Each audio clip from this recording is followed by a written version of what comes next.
Hello, everyone. Jason here. I chose a book called Carver Life and Poems by Marilyn Nelson. The publisher is Front Street Publishing, 2001 copyright. It's a book of poems, about 97 pages, and probably, I don't know, 6 to 10 or 6 to 12 year olds. In the book, it's a collection of poems that tell the story of George Washington Carver. In the beginning of the book, the poem Prayer of an Ivory Handle, we kind of find out that Carver is adopted by the slave owners of his mother. Um, Basically, the mom, they all try to run off. The mom disappears. The boys are captured, and they're returned to the mother, and she actually gladly raises them to be her own. She thinks that they're like a gift from God.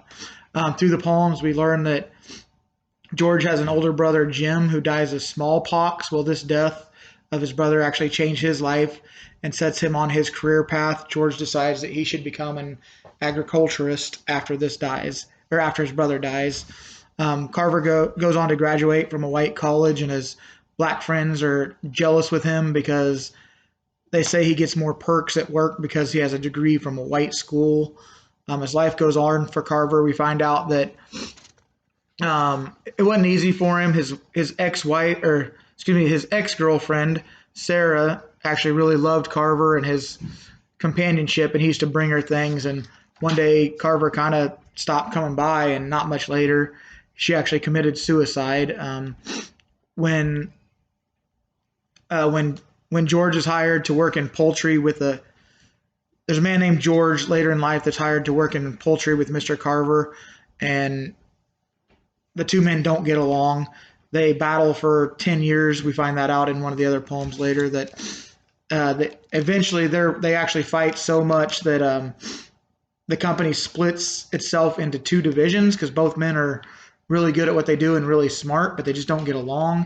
And Carver is ended up being put in charge of, or like the director of the real laboratory, and George gets the poultry yard.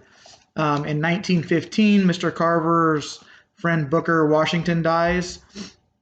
And that actually really shakes up Mr. Carver, and he says he doesn't actually do anything but basically sit in a chair for days on end. And eventually he does end up coming through it, though, and getting back out. But there's another poem called the Professor Carver's Bible Class, and we find out that he was a Christian, and he thought that people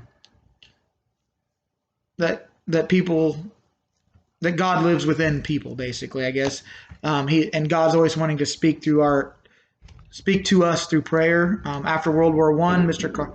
Carver joined in a protest to help keep getting black veterans better health care with the VA. And finally, he gets they get a black doctor.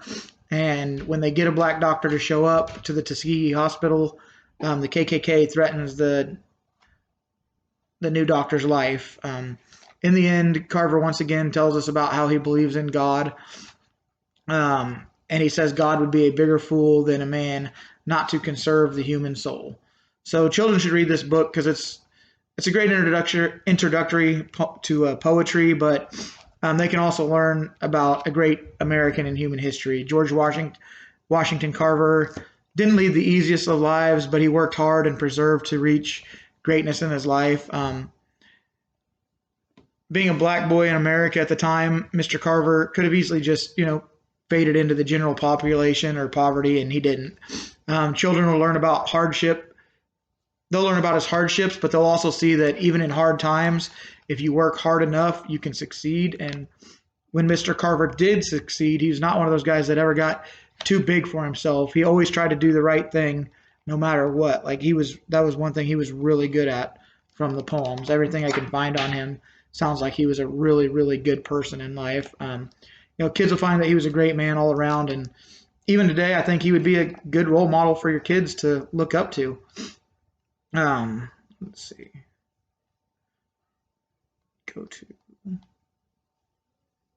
So this poem here is called Friends with the Klan, and it talks about black veterans of World War II experienced such discrimination in veterans hospitals that the Veterans Administration to save face, opened in Tuskegee a brand new hospital for Negroes only under white control. White nurses were legally excused from touching blacks, stood holding their elbows and ordering colored maids around, white shoes tapping impatiently. The professor joined the protest when the first black doctor arrived. To jubilation, the KKK uncoiled its length and hissed, "If you want to stay alive, be away Tuesday," unsigned by a familiar hand. The professor stayed, and he prayed for his friend in the Ku Klux Klan. So, like I said, even people that he hated or people that hated him, he would, treat them fairly and really loved them. I mean, he was a good guy, everything I can see all around. So he'd be a good role model for any of your kids.